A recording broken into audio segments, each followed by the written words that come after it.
అందరికీ నమస్తే. ఎలా ఉన్నారు? నేనైతే చాలా బాగున్నాను. మీరు కూడా బాగుండాలని సదా భగవంతుని అయితే కోరుకుంటున్నాను. మరి చాలా రుచికరమైన మామిడికాయ పప్పు, అది మామిడికాయ ముక్కల్ని ఎండబెట్టి వండుకుంటే ఎంత టేస్ట్గా ఉంటుందో నేను ఈరోజు మీ ముందుకు తీసుకొచ్చేసాను. నార్మల్గా మనం మామిడికాయ పప్పు మామిడికాయ కట్ చేసి ముక్కలుగా వేసుకొని చేసుకుంటాం కదా. ఇది అలా కాకుండా 2 days ముందుగానే మామిడికాయనైతే చిన్న చిన్న పీసెస్గా కట్ చేసుకొని దాన్ని బాగా కొంచెం ఉప్పు వేసుకొని ఎండబెట్టుకొని తర్వాత మామిడికాయ పప్పు చేసుకుంటే చాలా అంటే చాలా టేస్ట్గా ఉంటుంది.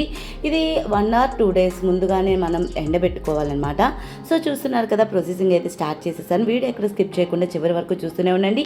నా వీడియో నచ్చినట్టయితే లైక్ చేయండి, షేర్ చేయండి, కామెంట్ చేయండి, సబ్స్క్రైబ్ చేసుకుని పక్కనే ఉన్న బెల్ ఐకాన్ క్లిక్ చేయడం మాత్రం అస్సలు మర్చిపోవద్దు. చూస్తున్నారు కదండి, ఇవి వచ్చి నేను 2 days అనమాట, అంటే 1 day ముందు రోజు అనమాట. సో ఈ విధంగా అయితే కట్ చేసి బాగా ఎండబెట్టుకున్నాను. కొంచెం ఉప్పు అలాగే కొంచెం పసుపు కారం కూడా వేసుకున్నాను అనమాట ఎండబెట్టుకునేటప్పుడు. పప్పు అయితే ఈ విధంగా కుక్కర్లో అయితే ముందుగానే ఉడకబెట్టేసుకున్నాను, టమాటా కూడా వేసుకొని. సో వీటిని వచ్చి మెత్తగా కొంచెం పేస్ట్ లాగా అయ్యేంత వరకు గరిటతో అయితే బాగా కలుపుకుంటున్నాను. సో టేస్ట్ అయితే చాలా మిస్ కాకండి, మీరు కూడా ట్రై చేసేయండి. సో చూస్తున్నారు కదా, ఈ విధంగా అయితే మొత్తం పేస్ట్ అయితే అయిపోయింది. సో స్టవ్ మీద పెట్టుకున్నాను.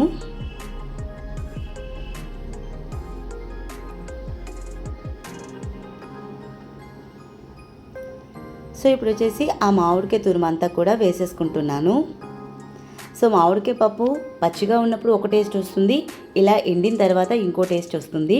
డెఫినెట్లీ మిస్ కాకుండా మీరు కూడా ఒకసారి ట్రై చేసేయండి. పిల్లలైతే చాలా ఇష్టంగా తింటారు.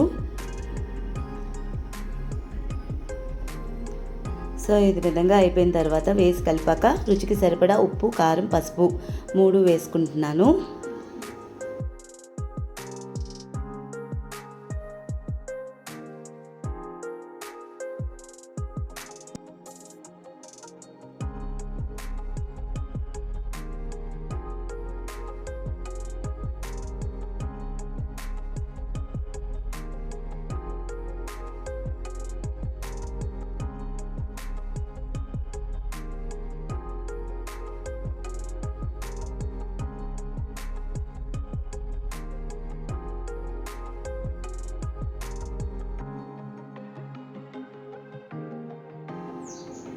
సో దాంతోపాటు కొంచెం కొత్తిమీర కూడా వేసుకున్నాను.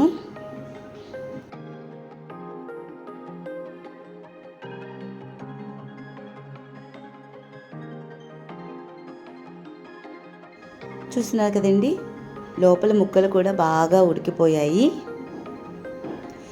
ఈ విధంగా ముక్కలు వేసుకోవడం వల్ల మనకి లాభం ఏంటి అంటే, ముక్కలు బేగా మెల్ట్ అవ్వవు. నార్మల్గా మనం మామిడికాయ వేస్తే ఎలా మెల్ట్ అయిపోతే అలా. సో దాంతోపాటు కాంబినేషన్గా బంగాళదుంప ఫ్రై అయితే పక్కన పెట్టుకొని చకచకా చేసేసుకుంటున్నాను.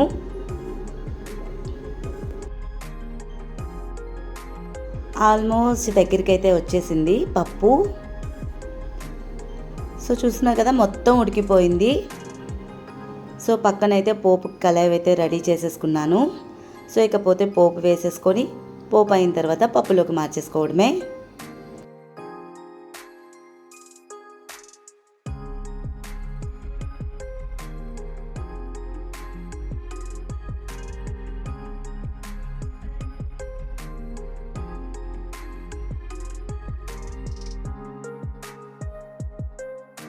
ఎప్పుడు కూడా పోపు పర్ఫెక్ట్గా ఉంటే మాత్రం పప్పు టేస్ట్ వేరే లెవెల్లో ఉంటుంది.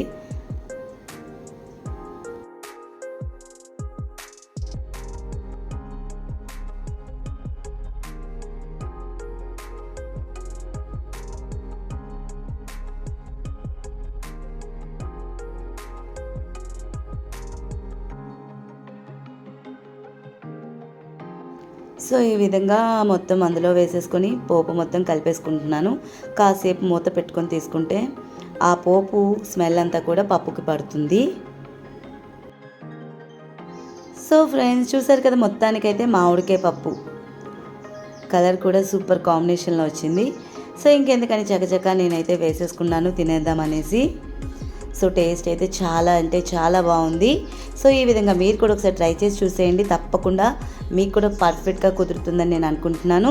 సో నా వీడియో ఇప్పటివరకు చూసారు కదా, నా వీడియో మీకు నచ్చినట్లయితే లైక్ చేయండి, షేర్ చేయండి, కామెంట్ చేయండి, సబ్స్క్రైబ్ చేసుకుని పక్కనే ఉన్న బెల్ ఐకాన్ క్లిక్ చేయడం మాత్రం అస్సలు మర్చిపోవద్దు.